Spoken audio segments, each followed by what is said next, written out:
Ideally, that boundary helps us stay in charge of our own personal space. It helps us keep out the things that make us uncomfortable, unsafe and unwanted feelings. Words, images, physical contact, solid social rules strengthen the boundary. Behaviors that routinely disrespect or ignore boundaries make children vulnerable to abuse. So what I have found is the fundamentals. There's two things that are fundamental in a relationship: emotional safety and boundaries. If those two things are not established and examined and applied, there is no relationship. I call it an as-if relationship.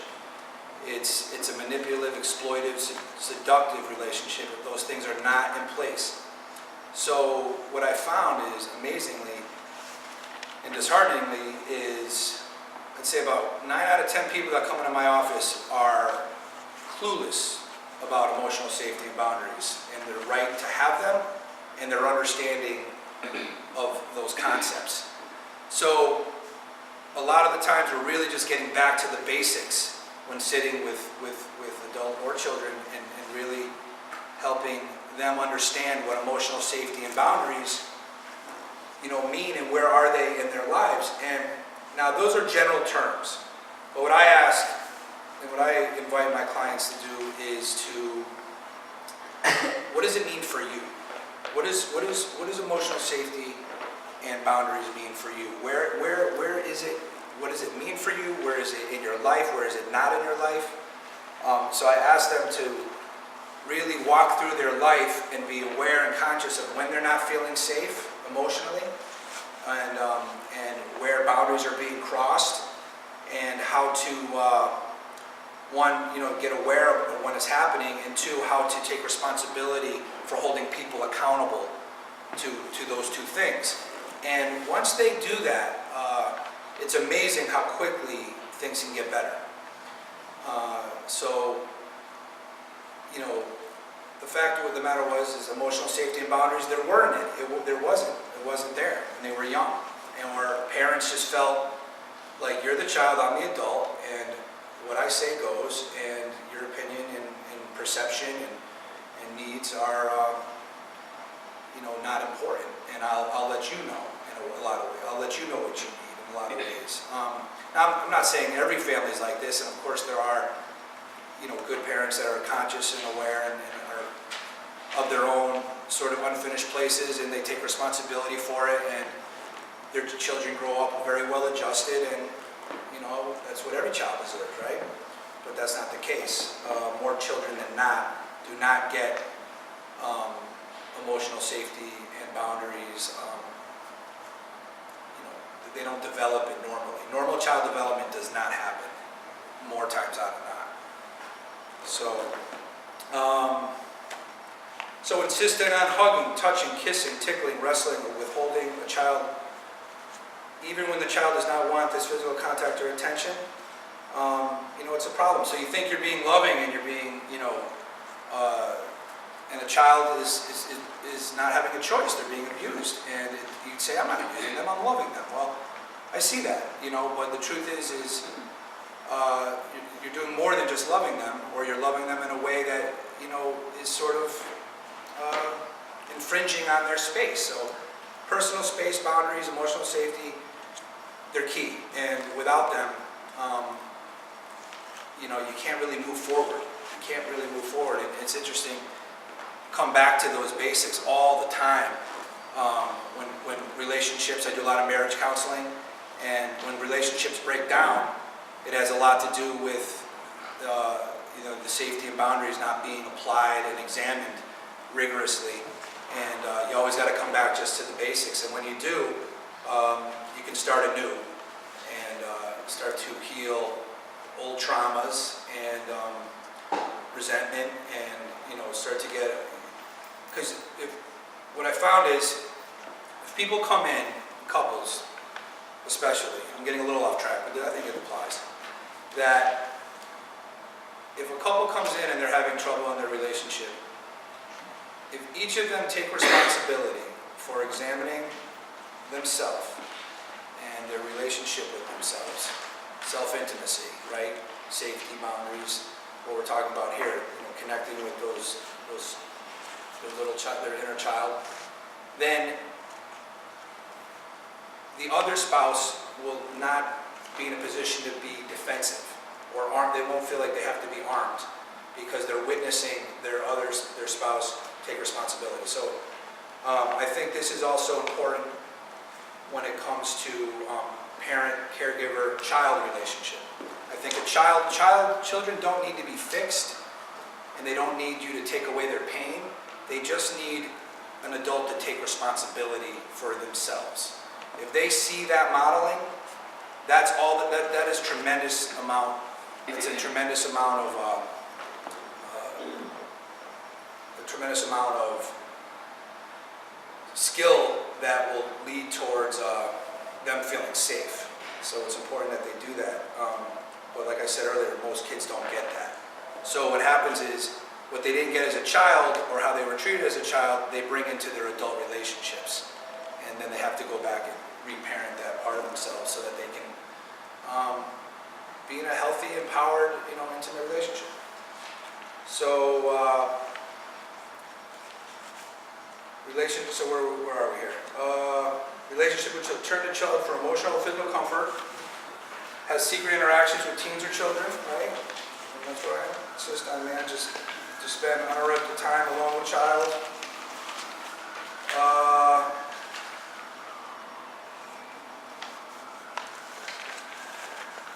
Oh yeah, relationships with children, okay. So, turning to a child for emotional or physical comfort for sharing their personal private information. So, another part of abuse is, a parent that went through a divorce or is separated with their spouse, and this is the clientele that comes through these doors. It's real important that, the child can be, transferred as a surrogate spouse. And there's a sense of reliability, and they put this sort of shaming them into taking care of their emotional needs because there's a void there in the marriage or the lack of, and that's abuse. That's sexual abuse. It's not allowing the child to have a protest or not take responsibility for getting your needs met and exploiting the child. Now, I don't think it's done intentionally. Or certainly not maliciously, but nonetheless, it's being done. And that can impact how a child, feels about themselves sexually, emotionally. So it's important in an intake to understand, when were your parents divorced? How old were you when they were divorced? Where are you in the pecking order, as far as your siblings go?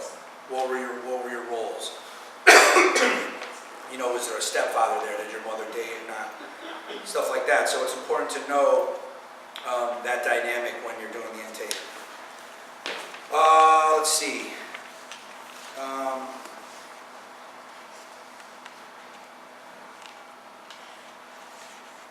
Another thing with boundaries too is, children that have parents who allow them to get away with inappropriate behavior. What's really going on in our society right now, it's an epidemic. As a matter of fact, the state of Utah just called online internet accountability, online pornography, a public health crisis. And I think other states are going to be following it suit. It's really a problem where, it's like having a drug dealer living in your home with unlimited supply, and it doesn't cost a dime. And kids are a click away from a whole different world, and then a parent will come up and check on them before dinner, see that they're doing homework, and they hear their parents coming up the stairs, and they click right over to their homework in their Word document or whatever they're doing, and they come in, they get checked on. The parent is naive or ignorant to what the child could be doing, and they see that everything's on the level, come down in 15 minutes, dinner will be ready, and then the parent walks out and they're a click away, and they got a whole nother world of exploitation going on. And what happens is dopamine, which is the pleasure chemical in our brains, it's at an all-time high it secretes at an all-time high in our adolescence. So how a sex addiction applies is when teens are looking at something that's very arousing, and it's not natural, it's not real, it's simulated online. Their arousal template goes through the roof. It goes really high, too fast. So when they start looking at pornography by chance, and I'm telling you, it's not their fault. One, it's not about a moral judgment thing. It's normal to want to be curious about your sexuality. And as you enter into puberty, even more so, you want to explore these parts of you and these feelings you're having. And that is completely normal. And wanting to look and be aroused by pornography is completely normal as well. That's not the problem. It's the impact it has on their brain development, on how their brain is wired, okay? And how that works is, if they go through all their adolescence being exploited by pornography, they become 19, 20, 21, 22, and they get into the real world, they are not able to be aroused by natural courtship. They're not aroused by, holding hands, the smell of perfume, simply eye gazing, flirting. It doesn't, there's flat affect, they don't get aroused, and it affects their ability to have relationship, and it turns into like a social anxiety, and they don't understand why. They don't understand why they can't, and they didn't know that they were slowly being, exploited throughout their adolescence, abused by the industry, and the industry knows exactly what they're doing. Do you know what the #1 search is in the world? Anyone want to take a guess? Teen porn is the #1 search. So not only is it just porn, but there's something about seeing children acting like adults or being exploited that is extra arousing.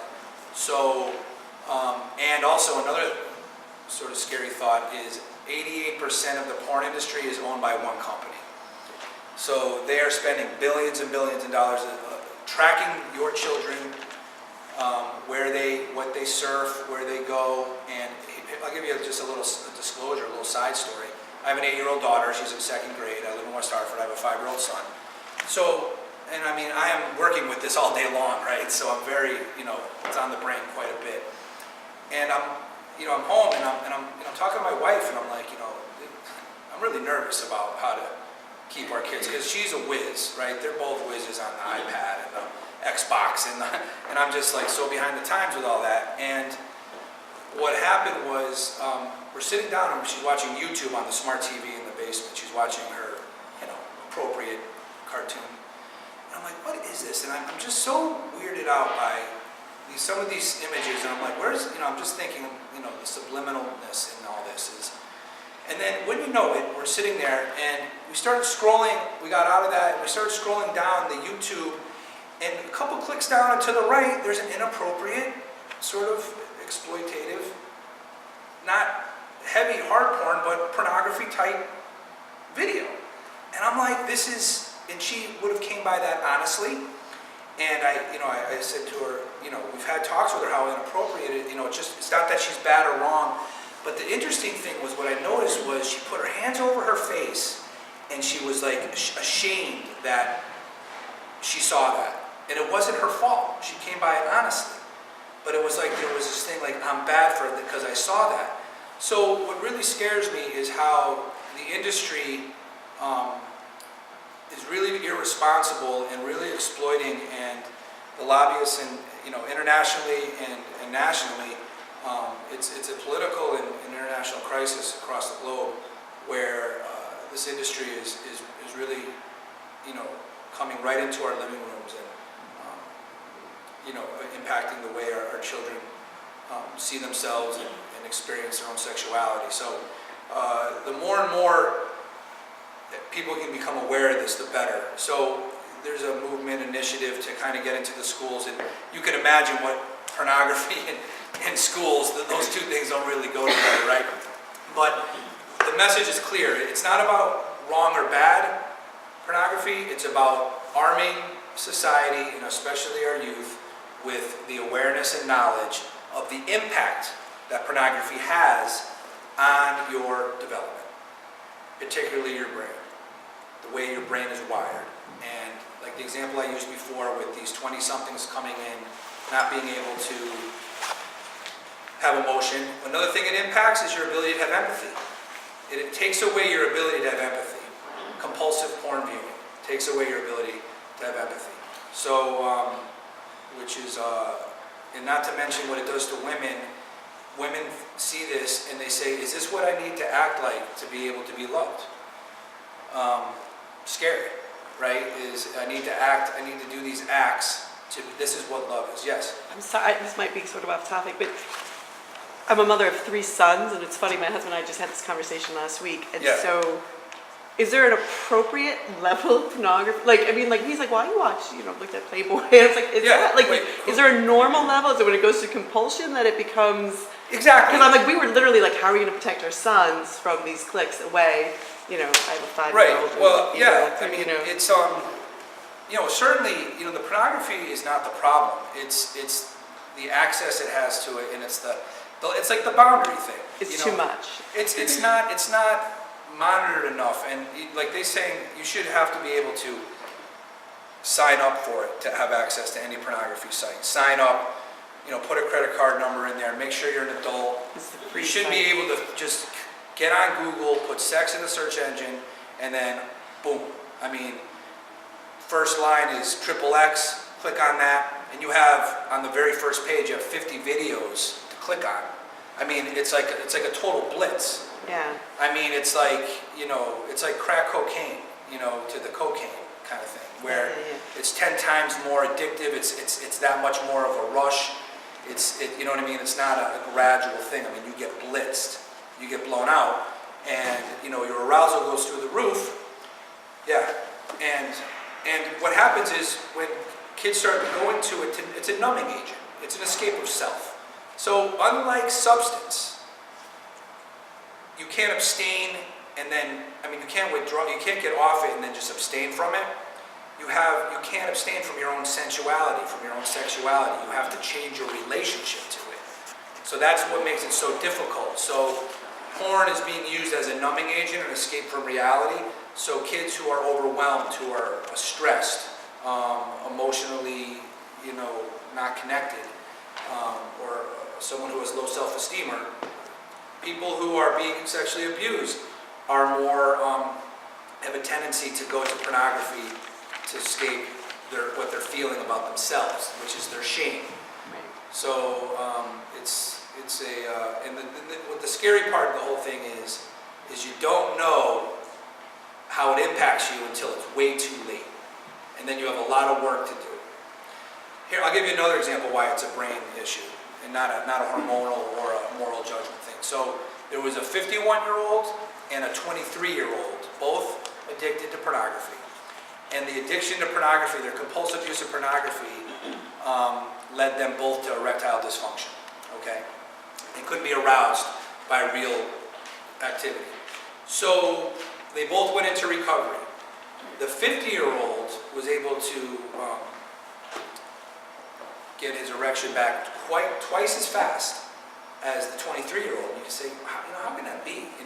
23-year-old, you're in your prime, you're full of testosterone, and it's because it's not a hormonal, it's a wiring. So the 50-year-old had default wiring. He had wiring he could fall back on that when he was a kid. He wasn't exploited like the 23-year-old was.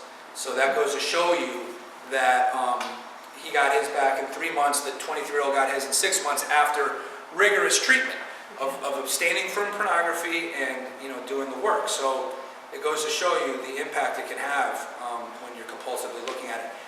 And that's another thing. It's not wrong to look at it. It's not wrong. Pornography is not wrong in general. It's what it steals from you, what it takes away from you. If you're looking at pornography 5 to 8 hours a day, especially at night, you're either sleep deprived or you're not getting a lot done. You're not being very productive, are you? And it's stealing your time, and it's also desensitizing you. So you're not available. You're not available to yourself. You're not available to your loved ones, to your spouse, to your life. So it's a real issue. Any other questions about that? Yeah, I was interested in knowing, you said 88% of porn is owned by one company. Do you know the name of the company? You know, not off the top of my head. I got that stat. I was at a symposium in Arizona in February, and I just heard that. That would be useful to know. Yeah, it would be. I could probably find out. That would be great. I could probably find out before I leave today. I'll let you know. I'll try to find it for you. What else can we say? Sexual conversation or behavior.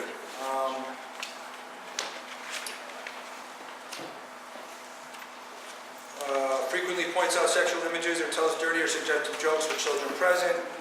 Right? Exposes a child to adult sexual interaction or images without apparent concerns. Is overly interested in the sexuality of a particular child or teen. Repeatedly about the child's developing body. So what I found with sex addicts and with sex offenders, typically most of them, so in sex addicts alone, I don't know about sex offenders, but in sex addicts, 88% have been emotionally abused, 71% have been physically abused, and 58% have been sexually abused. So that is what the data has shown. So some sense of abuse has been put on this child or person that has led them to acting out. So I feel like if we look at these sexual conversation or behaviors, these subtle sort of saying a sexual joke in front of a child or referencing or saying something, I feel like it's their dissociation from how they were treated or their abuse that they're just acting out now. See, negative bonding is better than no bonding, right? So without any bonding, we die. Negative bonding, which would be abuse, we're going to call it love. So for us to feel like we're connecting with other people, if we haven't done the work to treat our trauma or our abuse, then we're going to look to exploit others, not because we're trying to hurt them, it's because we're trying to connect with them. But it has an impact. It has an impact on other people's, and it's crossing a boundary. It's not okay. And, so, the line, ignorance is bliss. Well, once you spend, 8 or 10 sessions with me, it's very difficult to play the ignorant card, because once you become aware and conscious of why you are organized the way you are, it's very difficult to not take responsibility for what you're doing. Now, I have a lot of respect for the resistance to wanting to take responsibility, because if I'm there pressuring them to take responsibility, I'm just doing more of the same. I'm shaming them. I'm telling them that they're not enough. And what I need to do is I need to meet them in their resistance. I need to meet them in their no. I don't want to take responsibility. But if you meet someone in not wanting to take responsibility, the paradox is you're starting to take responsibility because you're being met. And, I don't want to take responsibility, but I still deserve love and support. That's where we're trying to get. Or I'm trying to let them know that even if you are not able to take responsibility, I'm going to support you. I'm here to, support your process. I'm not going to abandon you. I'm not going to, shame you for not taking responsibility, because it's not about right or wrong in the beginning. It's about what's real. What's real?